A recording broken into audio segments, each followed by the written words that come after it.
Hello, fourth year students. Today we are going to talk about assessing another important skill in foreign language learning, which is speaking. First of all, we need to know what is speaking. Speaking is a social activity of talking, okay?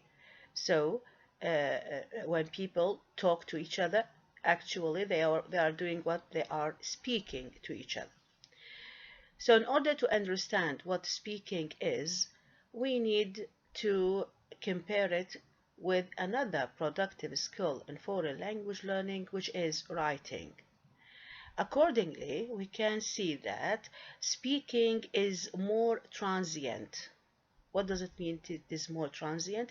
It means that it is not a documented skill. What we say sometimes can be forgotten. Why? Because it is not documented just like in writing. We cannot go back to what was said before and remember exactly what we said. Okay? Uh, it is more dynamic. Okay? Which means that because of the interaction that is happening between people when they speak or talk to each other, so it is dynamic. It is changing in structure, in words, okay? It is more interpersonal. What does mean interpersonal? It means that it is interactional.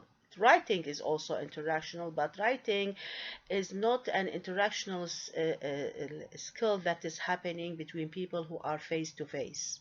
No, speaking is a face to face interactional skill. It is more content dependent.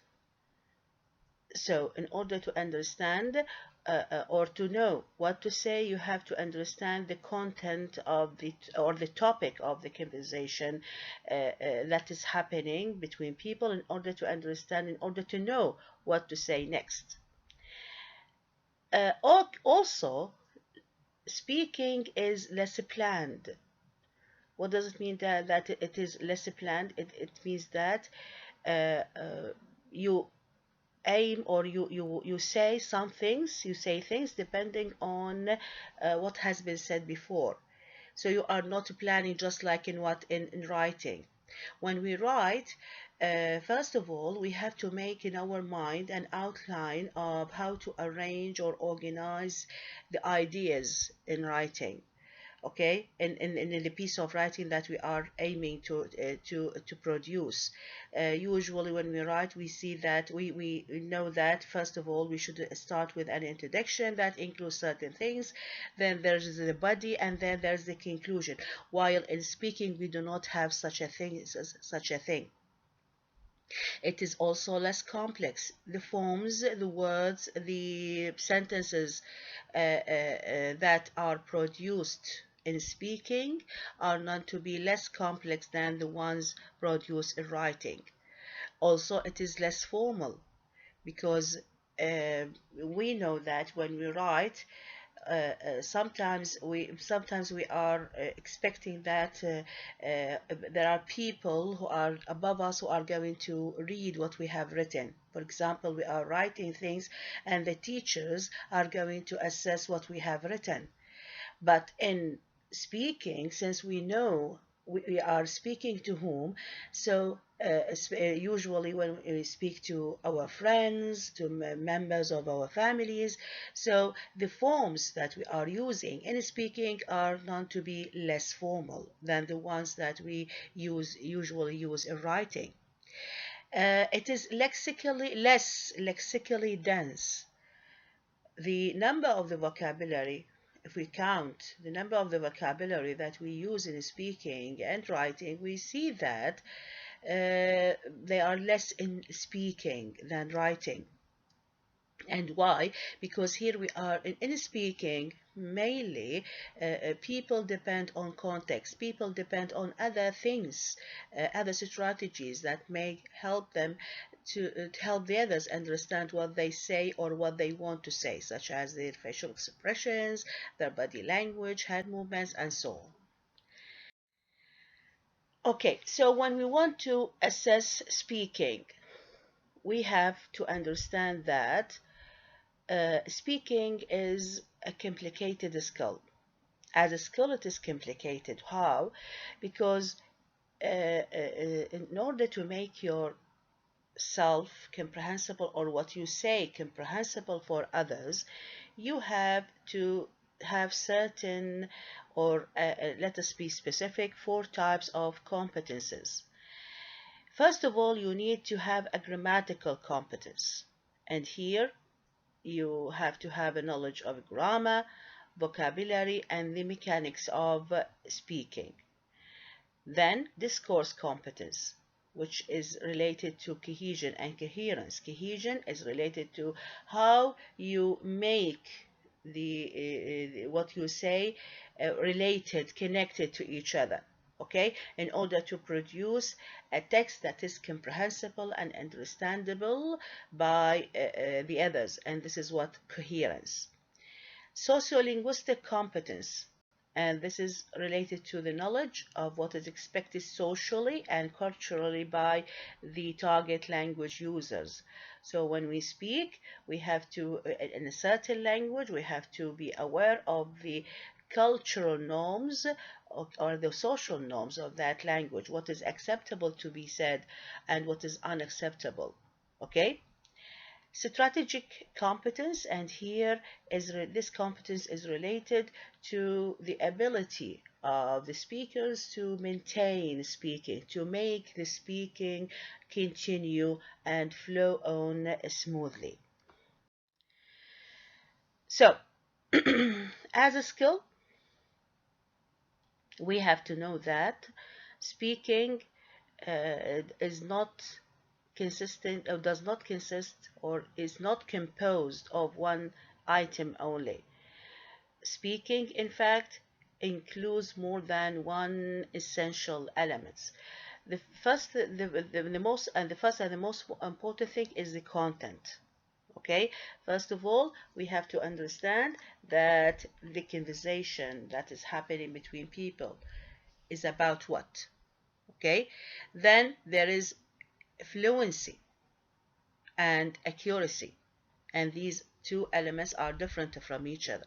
Fluency is the ability to continue speaking although you know that you are making mistakes. Okay, while accuracy is the ability of the speaker to accurately use a language. And what does it mean by accurately using the language? It means that using vocabulary, correct vocabulary, correct grammar, and also correct pronunciation. Vocabulary and grammar range. Okay, and then we have interaction. You have to be aware that when you are speaking to people. There are people who are listening to you. You have to be able to know about the strategies of communicating, conversing, making a dialogue with other people. So this element is what this is called what interaction. So when we come to assess listening, we have to pay attention to all these elements or components of the speaking skill. Yet it is not easy. Okay, it is not a simple task to assess listening. Sorry, speaking.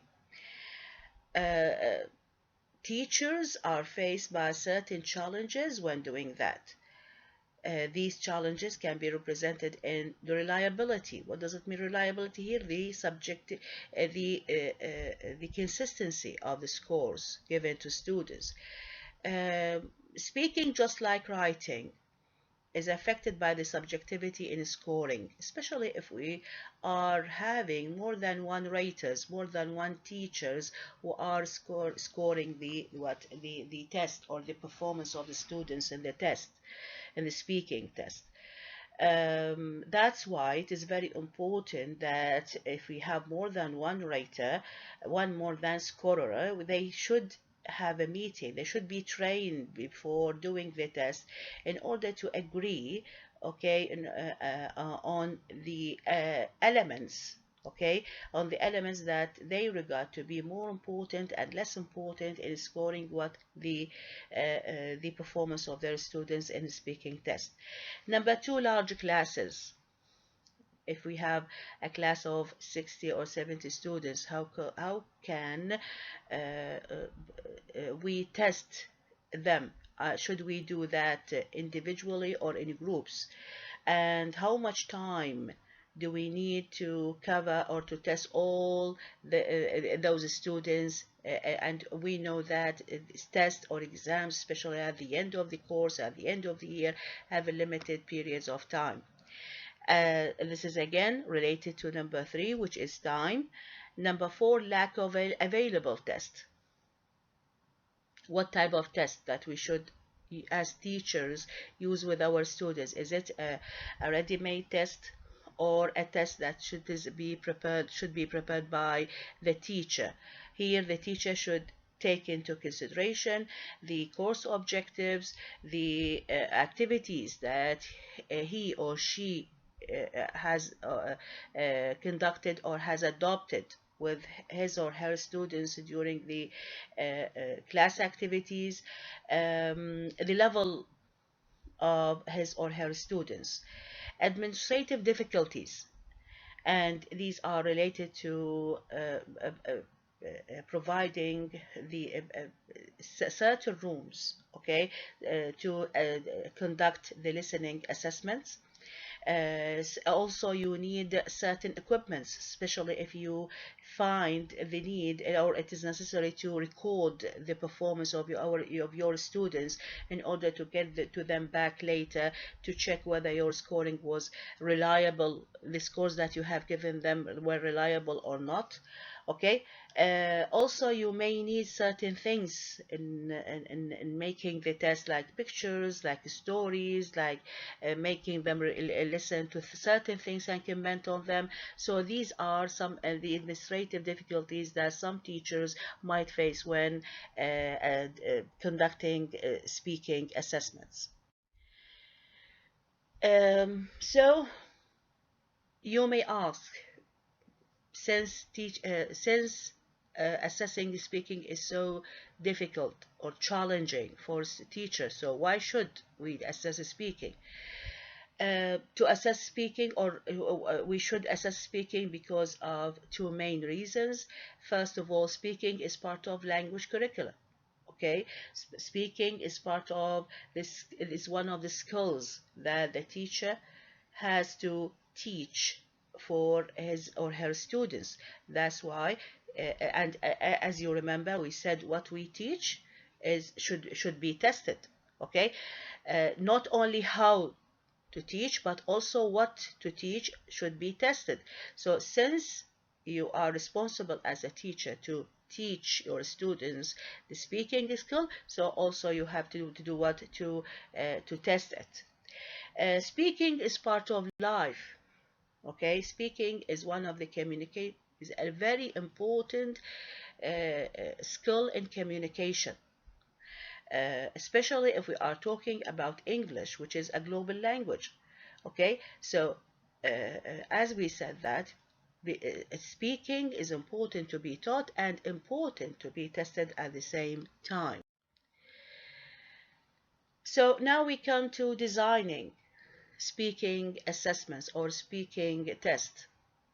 But before we design the speaking test, we have to take into consideration something or certain things.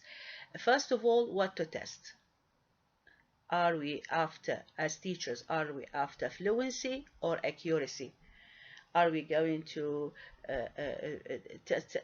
to take into consideration that the ability of our students to speak fluently, okay, regardless of the mistakes that they are doing, or we are after accuracy? We want from our students to speak correctly in terms of using correct grammar, correct pronunciation, and correct vocabulary. Number two, scoring.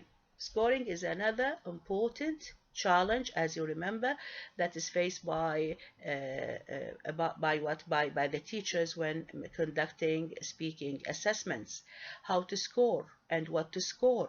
Okay, and especially if we have more than one raters who are doing the or conducting the test, what is the role of each one? Okay, who is going to make the test and who is going to give the score, and are they going to agree on a certain criteria in giving the scores for the same student or not? Number three, task formats. Here, what type of task, what type of questions that we are going to design and to give for the students in the speaking test. These three important things you have to first of all to take them into consideration, to think about them before designing the suitable task or questions for your students when testing their speaking skill. So now we are going to talk about some of the common ways or common task formats that is used in testing or assessing speaking. The most common one is the interview, oral interview, in which the teacher or the test administrator is making an interview with the student. Either it is one student or more than one student if we are having the problem of large classes. Here in the oral interview, the teacher is, as you see here, is asking questions and the students about certain topics, and the students or the test takers have to answer. According to time of the oral interview, it varies in length from 5 to 45 minutes depending on the purpose and the context of the interview or the test. So for example, they say in a placement interviews it only needs 5 minutes, while in oral proficiency interview you may require an hour, okay, to make or to conduct an interview with one student or a group of students. You are going to find in the PDF I posted on the Google Classroom the steps or the stages of making a good oral interview, starting with the warm-up, then level check, number 3 probe, and finally wind down. It is very important that the teacher understands these stages and what he or she and also the students have to do in each stage in order to come out with a successful interview in which the teacher is able to assess or evaluate his or her students in speaking. Another common technique in testing listening is role play. Here, the test administrator is giving a card for his or her students in which there is a situation, and the students are the student, okay, is going to enact, okay, to play the roles specified in the situation put on the card. If you are testing one student, so of course, because it is a role play, it requires a communication between two people. So one role is going to be taken by the teacher or by the test administrator, and the other is taken by the student. Or if you are testing more than students, let the students themselves have the roles, speak with each other, and you are going to be the observer in which, according to which you are going to give them scores. For example, one of the situations that you can give for your students, that pretend that you are a tourist asking me for directions.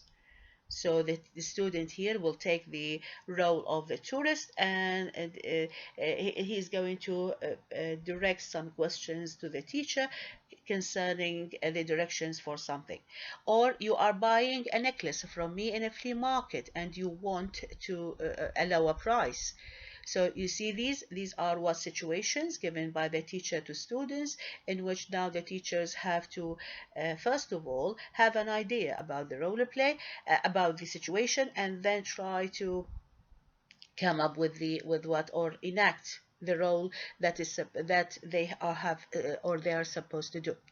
But remember that such a technique, okay, can be affected by the ability or inability of the students to enact. Some of the students may not have this acting abilities or skills, so it is very important. That's here comes the importance of what, of that what you test or how you test should be the same as in what as you have taught them before. So this means that role play should not be a new activity or a new technique that you are using in testing for the first time.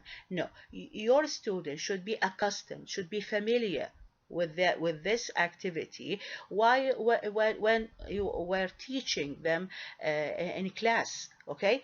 That's why when they come to have a test or to be assessed in speaking in the final exams, they should be aware of how to make, okay, or to play certain roles given to them by the teachers. Picture cued task.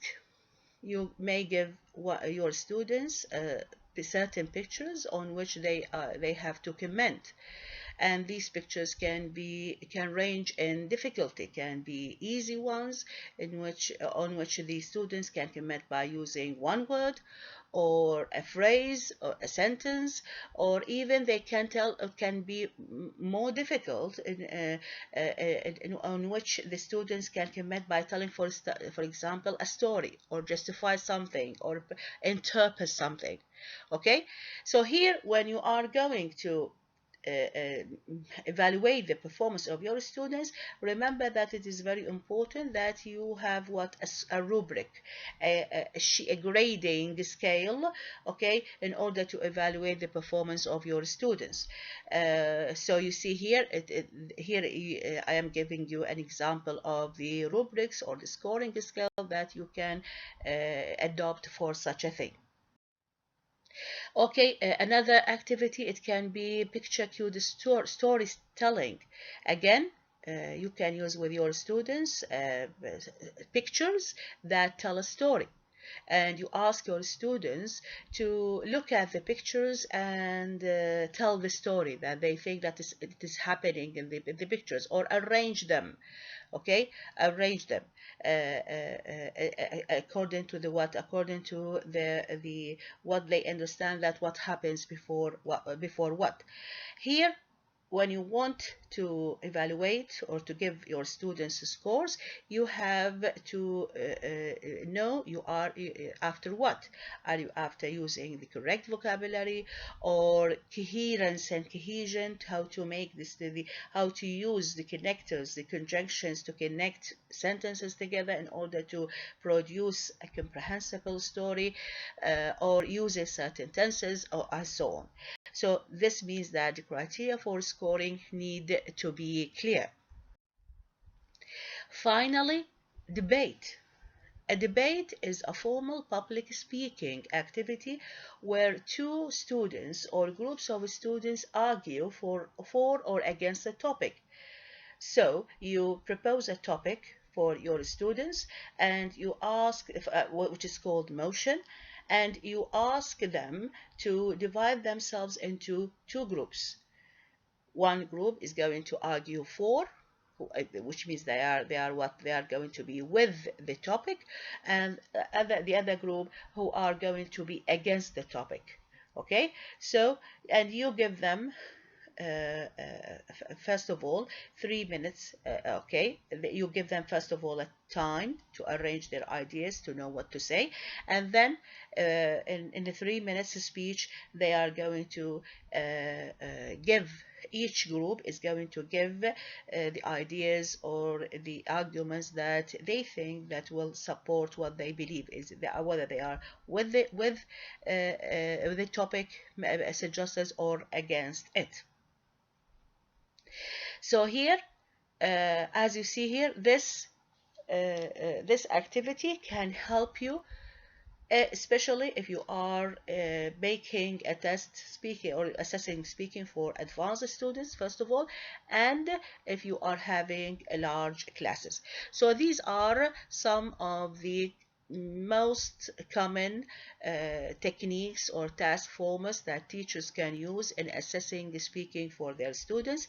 In the PDF, you can find more techniques that you can use or adopt with different levels of learners. Okay, thank you.